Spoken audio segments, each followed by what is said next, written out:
Hello दोस्तों, स्वागत है आप सबका मेरे यूट्यूब चैनल पे। और मैं इस माह का चैप्टर 15 एंड 16 लेके आ चुकी हूँ। और चैप्टर को स्टार्ट करने से पहले मैं आप लोगों से कहना चाहूँगी कि अगर आपने इसके पहले के चैप्टर्स नहीं देखे तो आप उन्हें पहले देख लीजिएगा, ताकि आपको ये मांगा समझ में भी आए और देखने में मज़ा भी आए। तो चलिए हम चैप्टर की शुरुआत करते हैं, जहाँ पे हम देखते हैं कि एंजल ने ये कहा था ना कि ये सब कुछ तुम कर रहे थे, मतलब कि तुमने किया है, और ये सब कुछ तुम क्या बेहुदा कर रहे थे और तुम ये सब कुछ क्या कर रहे थे। तभी हम हेड्रिक को देखते हैं, जो कि हेड्रिक होता है ना, वो एंजल को उसी दीवार के पास पिन कर देता है, मतलब कि सटा देता है। और वो ना वहाँ ऊपर पे अपने हाथ को रखता है और एंजल के पास आते हुए कहता है कि ये सब कुछ मैं नहीं कर रहा था, ये सब कुछ आप कर रहे थे। क्या मुझे आपको याद दिलाने की ज़रूरत है कि आप मुझसे क्या कर रहे थे, आप मुझसे क्या मांग रहे थे? क्या मैं आपको याद दिलाऊं? और तभी हम एंजल को देखते हैं और वो ना अपने मन में सोचता है कि ये कैसी बेहुदा बातें कर रहा है। और तभी हम हेडन को देखते हैं, जिसे एंजल का हैरानी भरा चेहरा, मतलब कि ऐसा चेहरा देख के मज़ा आ रहा होता है। और वो ना एंजल को और भी परेशान करना चाहता है। और वो ना एंजल से कहता है कि यहीं पर इसी टेबल पर आप मुझसे कितनी ज़्यादा विनती कर रहे थे, मुझसे भीख मांग रहे थे, और आप कह रहे थे कि मैं आपको वो दे दूं जो कि आपको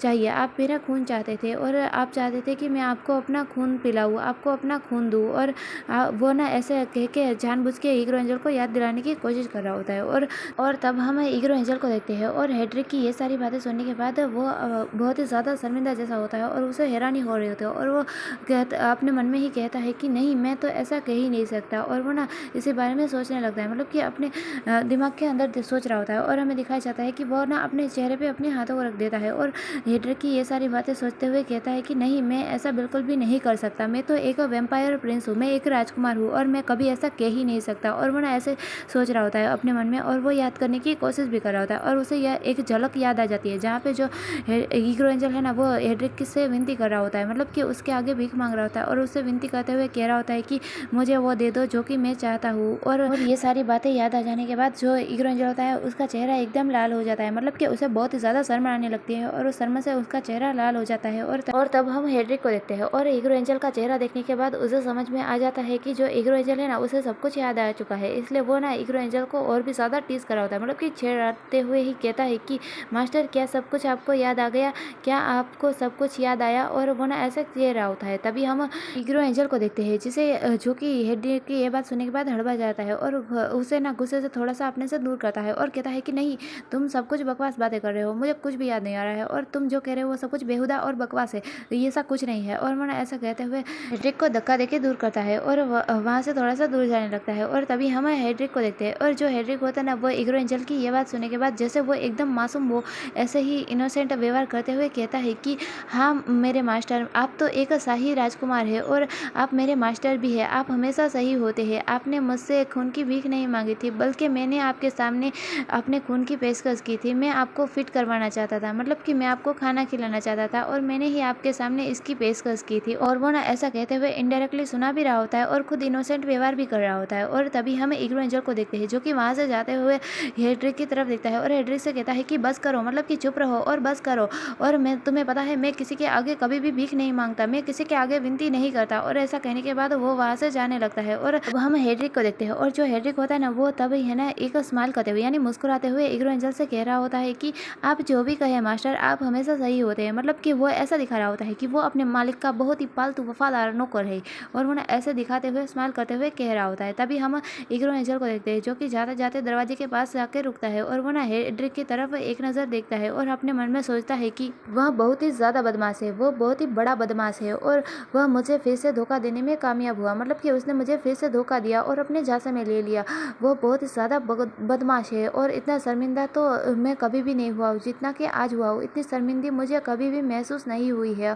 और मुझे अब मुक्ति चाहिए, मैं बस एक शांति की तलाश करना चाहता हूँ, मतलब कि मुझे शांति चाहिए। और वो ना ऐसा सोचने के बाद उस दरवाजे को खोलता है और उस बैंक्वेट से, मतलब कि जो यहाँ पे वो खाने का टेबल था ना, वो उस वाले एरिया में था, तो वहाँ से बाहर आता है और वो ना वहाँ से जाने लगता है। और तभी हम बाहर खड़े बटलर लुइस और मिलो को देखते हैं। और जो मिलो होता है ना, वो एंजल को देखने के बाद इकी इकी चिल्लाता है, मतलब कि वो देखता है कि एंजल बाहर आया है, इसलिए वो इकी की कह के एंजल को बुलाने की कोशिश कर रहा होता है। और तभी हम बटलर लुइस को देखते हैं, उनका ध्यान भी है ना एंजल की तरफ जाता है। और वो ना एंजल की तरफ देखने के बाद है ना एंजल के पास जाते हैं और उनके सामने बोट डाउन करते हैं, मतलब कि झुक जाते हैं और कहते हैं कि मास्टर, क्या आपने भोजन कर लिया, मतलब कि आपने खाना खा लिया, और क्या आप रात में भी इसे चाहते हैं? और वो कहते हुए फिर खड़े होते हैं और वो ना उस एंजल की तरफ ही देख रहे होते हैं। तभी हम देखते हैं कि वो ना कुछ देख के शॉक हो जाते हैं और वो कहते हैं नहीं ऐसा तो नहीं हो सकता। और हम देखते हैं कि वहाँ पे और कोई नहीं, वहाँ पे हेड्रिक होता है जो कि ईग्रो एंजल के पीछे पीछे आया होता है, वो भी उसी दरवाजे से। और उसका चेहरा बहुत ही ज़्यादा चमक रहा होता है और वो जैसे बहुत ही ज़्यादा मुस्कुरा रहा होता है। और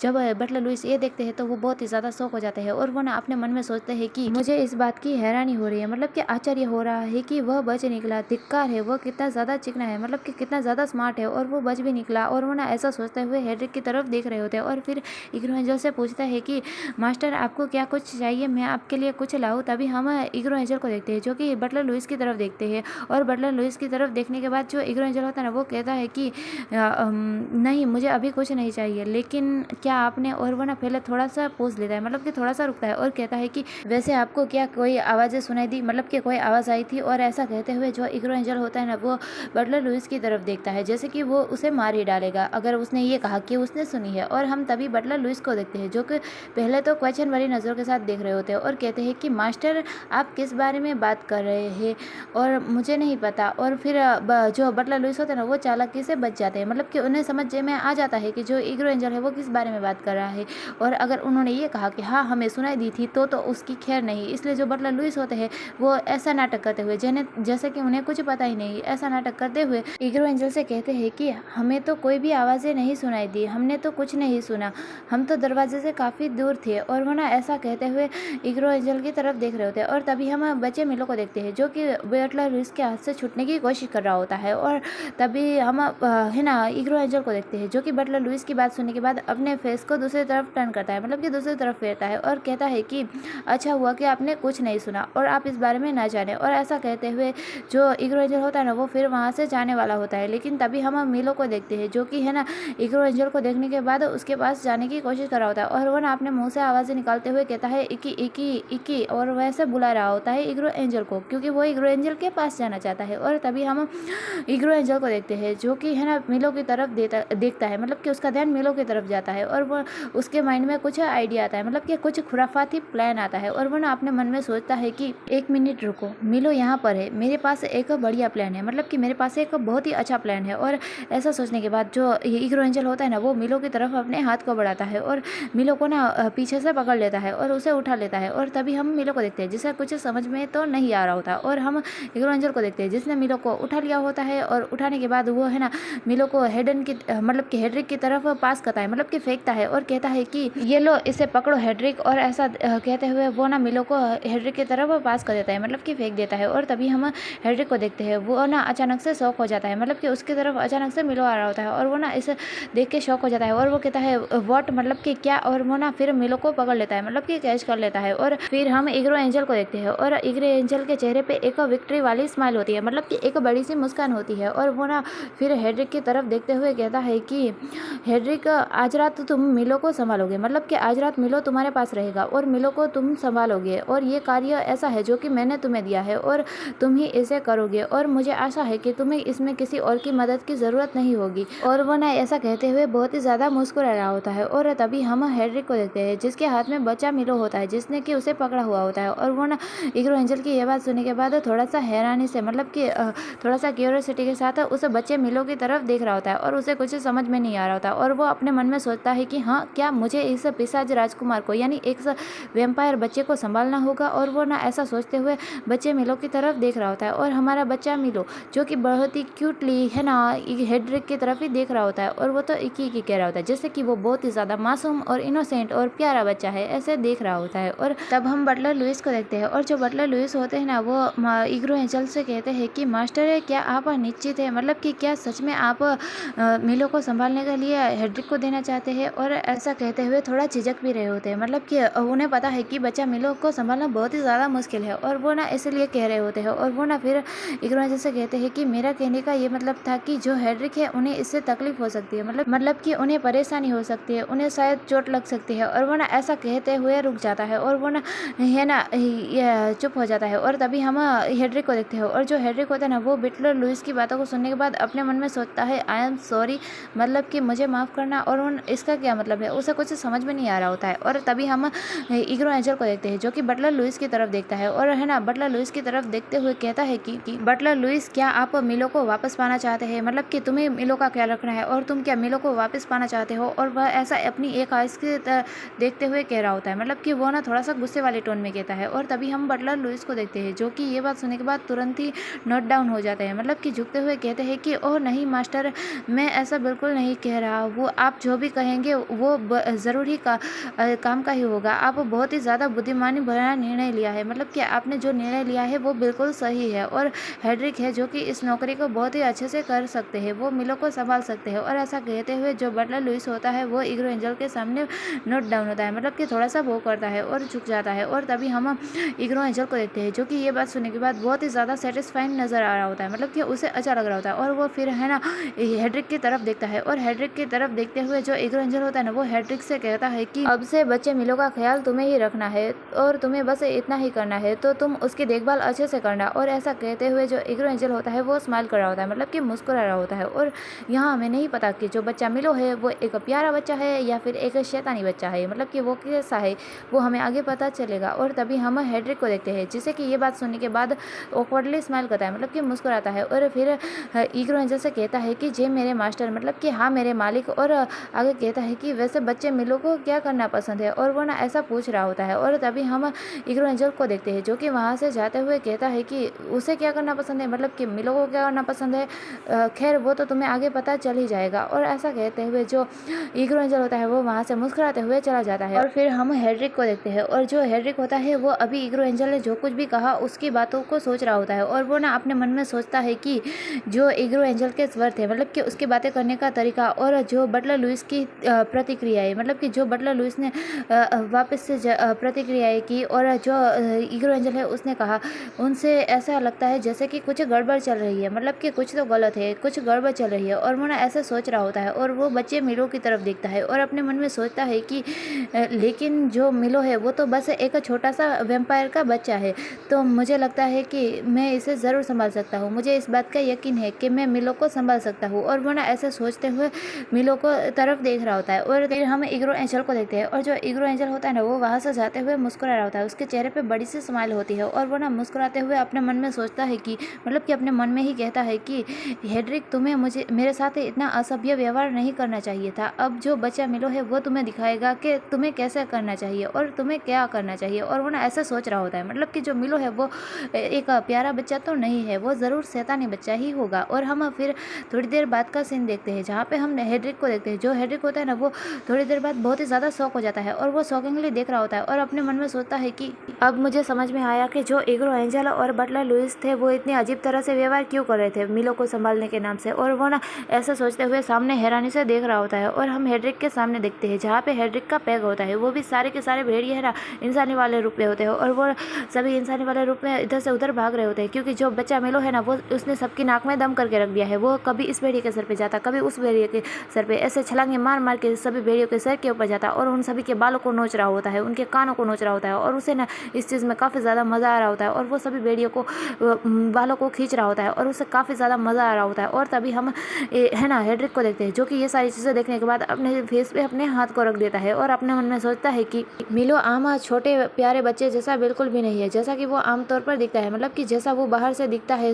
हर बार जब मैंने देखा है वो बाहर से बहुत ही ज़्यादा प्यारा और अच्छा दिखता है, लेकिन वो सच में ऐसा नहीं है। और ऐसा सोचते हुए जो हेड्रिक होता है वो अपने सर पे अपने हाथों को मारता है, और कहता है कि ये बहुत ही ज़्यादा बुरा सपना है, मतलब कि ये एक सपने जैसा है, वो भी बहुत ही डरावना यानी बुरा। और वो ना ऐसे सोच रहा होता है। और तभी हम हेड्रिक के एक पैक मेंबर को देखते हैं, जिसका नाम ब्लैकी होता है, और जिसके ऊपर अभी बच्चा मिलो बैठा हुआ होता है। और बच्चा मिलो को देखते हैं, जो कि बहुत ही ज़्यादा खुश लग रहा होता है, और वो इकी इकी कह के बहुत ही ज़्यादा खुशी से चिल्ला रहा होता है, और उसे बहुत ही ज़्यादा मज़ा आ रहा होता है। और वो ब्लैकी के बालों को ऐसे नोच रहा होता है जैसे कि कोई पत्तियाँ हो, और वो ना ऐसे बहुत ही ज़्यादा खुश दिखाई दे रहा होता है। और हम ब्लैकी की हालत को देखते हैं, जिसकी हालत बहुत ही ज़्यादा रोने वाली हो जाती है, मतलब कि उसकी हालत बहुत ही ज़्यादा बुरी होती है, और सभी लोग ऐसे ही चक्कर खा के कुछ लोग तो गिर भी चुके होते हैं। और जो ब्लैकी होता है वो रोते रोते ही हेड्रिक के पास आता है, और हेड्रिक से कहता है कि पैग मास्टर, आपको इस छोटे शैतान को यहाँ पे क्यों लाना पड़ा, मतलब कि आप इस छोटे शैतान को यहाँ पे क्यों लाए हो, और आपको ऐसे क्यों लाना पड़ा। और वो ना ऐसा रोते हुए कह रहा होता है। और तब जो हेड्रिक होता है ना वो कहता है कि मुझे इसकी देखभाल करने के लिए कहा गया था। और ऐसा कहते हुए जो हेड्रिक होता है ना वो मिलो की तरफ अपने हाथों को बढ़ा रहा होता है उसे पकड़ने के लिए। और तभी जो मिलो होता है ना उसे भी ये रियलाइज हो जाता है, और वो ना हेड्रिक की तरफ देखता है। और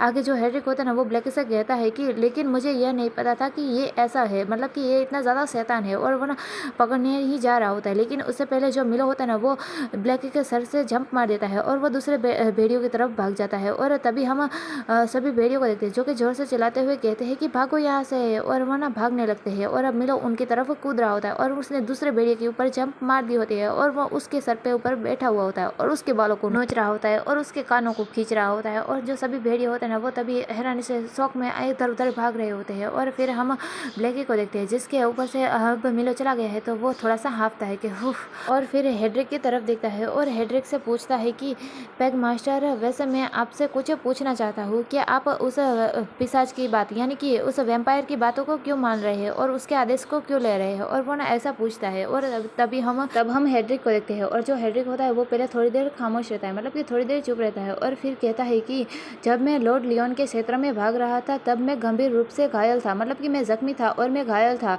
और मैं भाग रहा था। तभी जो ईग्रो एंजल है वो अचानक से मेरे सामने आया और उसने मुझे पकड़ लिया और फिर उसने मुझे मास्टर और स्लेव समझौते पर करवाने के लिए मजबूर किया। मुझे उस पर हस्ताक्षर करने पड़े। और वो ना ऐसा कह रहा होता है। और तभी हम ब्लैकी को देखते हैं जो कि ये बात सुनने के बाद जोर से चलाते हुए कहता है कि पैग मास्टर, आप ऐसा कैसे कर सकते हैं? आपने हस्ताक्षर मास्टर और स्लेव वाले समझौते पर हस्ताक्षर क्यों किए? आपको पता है ना आप पैग मास्टर के इकलौते उत्तराधिकारी है, मतलब कि इकलौते वारिस है, और आपने ऐसा क्यों किया? और जो ब्लैकी होता है ना वो ऐसे कह रहा होता है। और तभी हमें ये बात सुनने के बाद जो हेड्रिक होता है ना वो अपने मुंह को दूसरी तरफ टर्न करता है, मतलब कि दूसरी तरफ फेर देता है और जैसे कुछ सोच रहा हो। और वैसे सोचते हुए ही कहता है कि मैं ज़्यादा समय तक अपने हाथों पैरों को बंधे नहीं रहने दूंगा, मतलब कि मैं ज़्यादातर तक ऐसा स्लेव बन के नहीं रहूँगा। और वो ना ऐसा कुछ सोच रहा होता है कि वो कैसे इस समझौते को तोड़वाएगा, और वो ना ऐसे सोच रहा होता है। और फिर वो जो हेड्रिक होता है ना वो, खैर इन बातों को छोड़ो और मैं यहाँ तुम्हें कुछ बताने के लिए आया था कि जब तक तुम ठीक नहीं हो जाते तुम लोग यहीं पे रहोगे, आप सभी लोग यहीं पे ईग्रो के क्षेत्र में ही रहोगे जो कि एक वैम्पायर का इलाका है, मतलब कि एक